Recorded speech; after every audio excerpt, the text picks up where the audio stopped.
In today's video, we'll be discussing on a very important topic which has been a question for mankind eternally. Is God responsible for my suffering?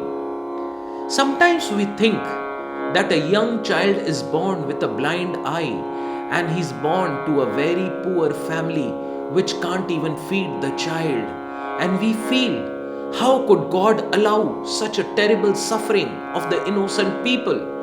Rajdhani Express was going over a bridge and in the middle of the night it fell down, and why so many innocent people were killed? I would love to put this innocent in inverted commas and see what Bhagavad Gita has to say. Blame is a sure method of putting the remote control of our lives in others' hand. Only when we stop the blame game do we have the power to make a difference in our own lives and those of our loved ones. God's role in our life is like a loving father. As a loving father, He reincarnates in various forms and also gives us the scriptures like the Bhagavad Gita and Srimad Bhagavatam, by which we can learn to love and serve Him.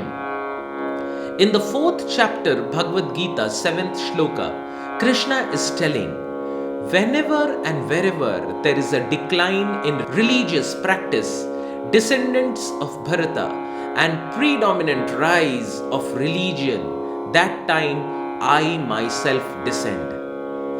God is also like a judge. I envy no one, nor I am partial to anyone. I am equal to all. But whoever renders service unto me in devotion is a friend. He is in me, and I am also a friend to him. Krishna is telling in chapter 9, 29th shloka of Bhagavad Gita.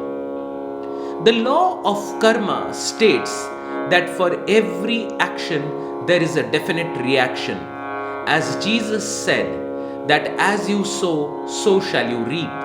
And Newton's third law says that every action has an equal and opposite reaction. So, in our past lives, when we have committed some sinful activity that comes up in this life, we have the freedom to choose our thoughts, words, and deeds. However, once we have acted on our choice, then we have no power over the reactions. Our department is the effort department, and the result department is God's department. This law of karma is very precise, just like the law of gravitation. If you follow rebuilding, it doesn't matter who you are, you will fall to the ground. Our thoughts, words, and actions carry unbiased reactions. Once we digest this truth, it is life transforming.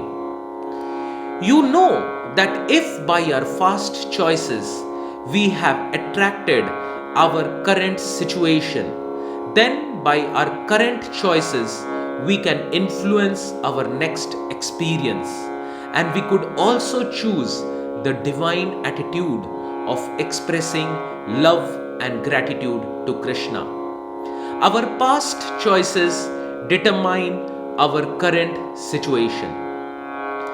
Here I would love to give 2 examples. You have a choice of boarding a plane, and once you board the plane, you don't have the choice until the plane lands in the next city. Once you are in the air, you can't wish that you hadn't got into the flight, because now the choice is over. Similarly, just like a cactus plant gives rise from a cactus seed, and a mango seed gives rise to a mango plant, it is not the fault of the rain. Please understand what is the difference between action and destiny. Karma is action and karma phala is destiny. Law of karma is not an isolated law that works on a on and off basis.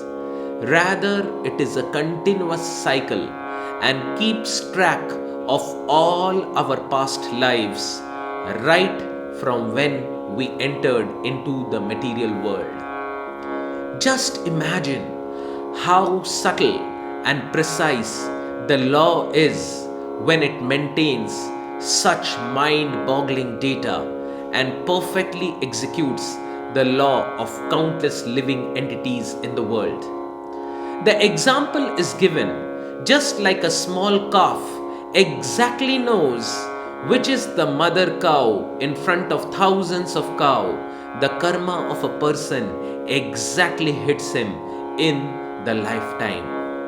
So I hope you got a good idea of why good things may happen to bad people and bad things may happen to good people, because we are just seeing a small slice in the cycle of the eternal lives coming from the past lives since many years, and then we judge that person only in this present lifetime. So, because of the past reactions, someone gets a very high birth, and due to some past negative reactions, one may get a low birth. I hope this cycle of karma is clear to you. Thank you very much. This is Dr. Saurabh Chaudhuri, your ancient Indian Vedic ambassador. If you liked my video, please press the subscribe button right now and download my free app now. Thank you very much.